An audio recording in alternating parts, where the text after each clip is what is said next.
the downfall of the highest ranking official to date in the Epstein saga. Today, the UK fired its ambassador to the United States, Peter Mandelson. First, his name popped up in that Epstein birthday book that was released this week, which includes a note apparently from Mandelson describing Epstein as, quote, my best pal, unquote. Then there was more, much more. Mandelson's name came up over and over in a collection of Epstein emails published today by Bloomberg. Let's bring in Jason Leopold, a senior investigative reporter at Bloomberg who helped publish this report today. Thanks for joining us, Jason. Give us a sense of the type of emails that mentioned former Ambassador Mandelson. Sure. Thanks for having me on, Jake. So these emails, there's about 100 of them between Mandelson and Epstein, and it covers a 5-year span between 2005 and 2010. Importantly, however, there are maybe about 80 or so that span the 2 years in which Jeffrey Epstein was charged with sex crimes in Florida, and following through 2008 when he was trying to fight back against the federal investigation. Mandelson told... And within those emails... Keep going. Yeah. Within those emails, you see, you read Mandelson, supporting Epstein to the point where he brings up using the art of war, Sun Tzu's art of war, as a tactic, to way to fight back against these allegations. There's another email just a day before Epstein reported to prison in 2008, in which he said that this is something that just couldn't happen in Britain. It was essentially a grave injustice what was happening to Epstein. It's true. It didn't happen in Britain. Prince Andrew obviously was named in this scandal. Mandelson told the British tabloid The Sun that he found his words, quote, very embarrassing.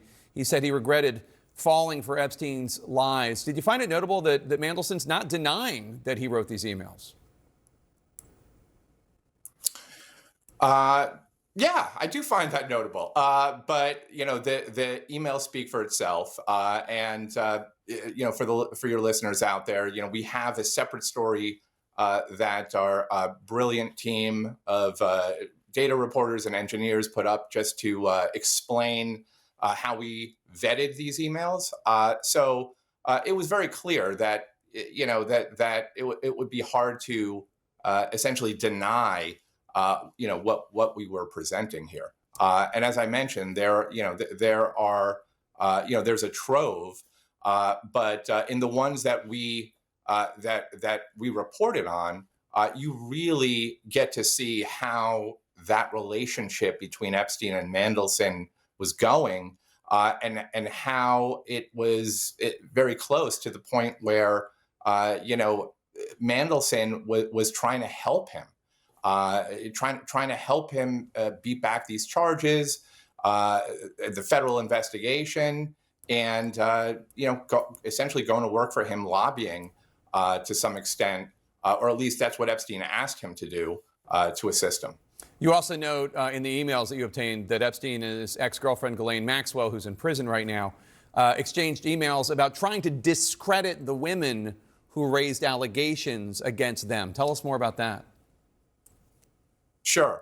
So this is another story that we published this morning, and this is based on 650 emails that Ghislaine Maxwell and Jeffrey Epstein exchanged, and it really gets to you get to see how close their partnership was, and within those emails there are discussions that's taking place in which Maxwell, you get the sense that the heat is turning up on Maxwell, and she is discussing with Epstein how they can discredit ultimately Virginia Giuffre.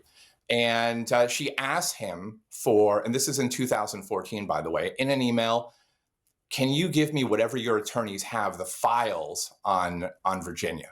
And basically within those files, whereas it appears to be some sealed documents, confidential documents, and sometime later, a story pops up in the New York Daily News related to what was in those confidential files. Fascinating stuff. Jason Leopold of Bloomberg, thank you so much. Appreciate it. Great reporting. Thank you, Jake. Appreciate it.